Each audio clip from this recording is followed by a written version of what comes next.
Morning बच्चों, देखिए chapter 12 वृक्ष की गवाही। चाणक्य का नाम भला किसने नहीं सुना होगा। सम्राट चंद्रगुप्त के महामंत्री थे। चाणक्य कौन थे? सम्राट चंद्रगुप्त के महामंत्री थे चाणक्य। उनकी सूझबूझ के अनेक किस्से और कहानियां प्रसिद्ध हैं।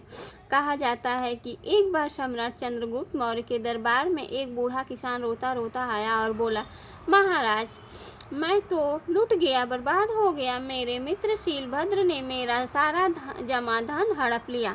चंद्रगुप्त बोले, साफ साफ कहो क्या बात है।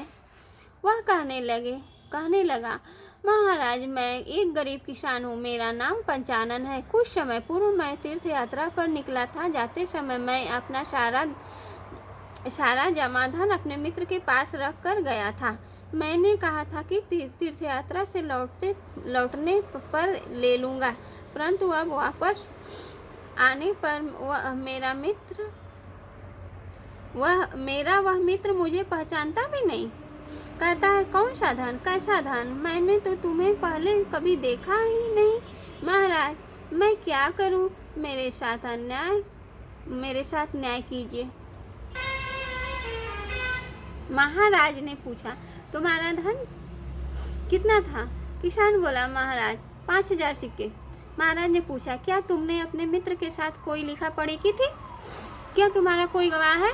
किसान ने सिर झुकाकर कहा, महाराज, मैं अपने मित्र पर बहुत अधिक विश्वास करता था, इसलिए कोई लिखा पढ़ी नहीं की। मंदिर के बाहर उस स्थान पर दोपहर में कोई आता जाता भी नहीं, अतः मुझे धन देते हुए और शीलभद्र को धन लेते हुए किसी ने भी तो नहीं देखा। महाराज ने आज्ञा दी कि शीलभद्र को बुलाया जाए। शीलभद्र आया। किसान ने फिर अपनी बात दोहराई। महाराज ने शीलभद्र से पूछा, क्या यह किसान ठीक कर रहा है? शीलभद्र बोला, महाराज, यह बूढ़ा आदमी झूठ बोल रहा है। मैं तो इसे जानता तक नहीं। किसी अनजान व्यक्ति का धन भला मैं अपने पास क्यों रखता, वह भी बिना किसी लिखा पढ़ी के। इन महाशय को तो मैंने आज पहली बार देखा। ये जिस मंदिर का जिक्र कर रहे हैं, मैं तो उस मंदिर को जानता भी नहीं। फिर वहां जाने की बात तो बहुत दूर की है। महाराज ने अपने महामंत्री चाणक्य की ओर देखा। महामंत्री ने उन दोनों को अगले दिन सुबह दरबार में उपस्थित होने का आदेश दिया। चाणक्य ने महाराज से कहा, आप इस मुकदमे का फैसला मुझ पर छोड़ दीजिए, मैं स्वयं न्याय करूंगा। सुबह होते ही दोनों सभा में उपस्थित हुए। दोनों ने अपनी अपनी बात दोहराई। महामंत्री ने किसान से पूछा, तुमने मंदिर के बाहर किस स्थान पर धन दिया था? वह बोला, महोदय, मंदिर के बाहर एक पीपल का पेड़ है, उसके चबूतरे पर शीलभद्र बैठा था, वहीं मैंने उसे धन दिया था।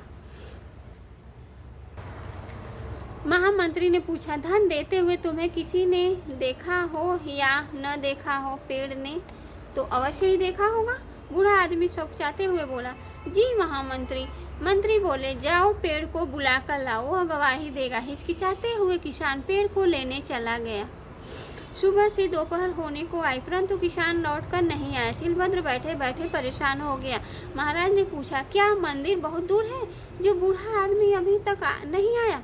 भूख प्यास तथा गर्मी से परेशान झल्लाया हुआ शीलभद्र बोला, महाराज, मंदिर तो कोई ज़्यादा दूर नहीं है। इतनी देर में मंदिर 10-20 चक्कर मंदिर तक।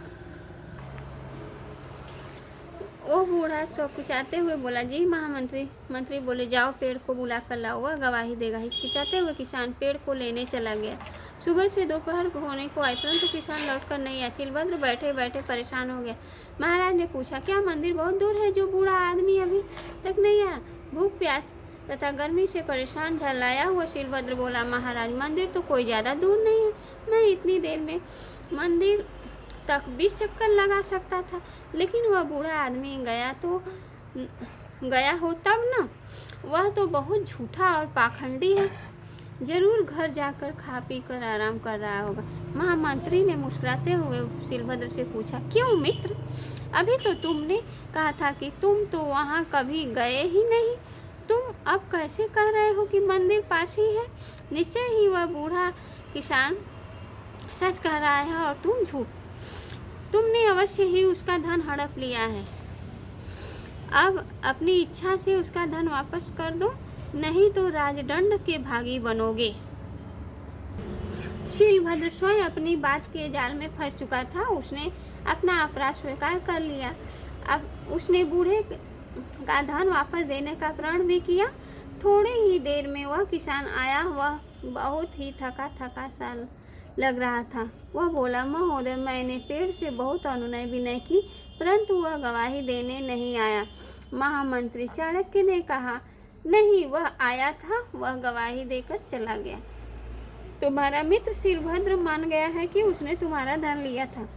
अब वह वापस देने को भी तैयार है। इस प्रकार चाणक्य ने अपने बुद्धि कौशल द्वारा बिना प्रमाण एवं साक्षी के दूध का दूध और पानी का पानी कर दिया। देखिए, इसमें का जितना शब्दार्थ है आप लोग कॉपी पर लिख के याद कीजिएगा। क्वेश्चन आंसर हम व्हाट्सएप में अपलोड कर देंगे। और देखिए, इस कहानी से यही शिक्षा मिलती है कि हमें झूठ कभी नहीं बोलना चाहिए। थैंक यू बच्चों।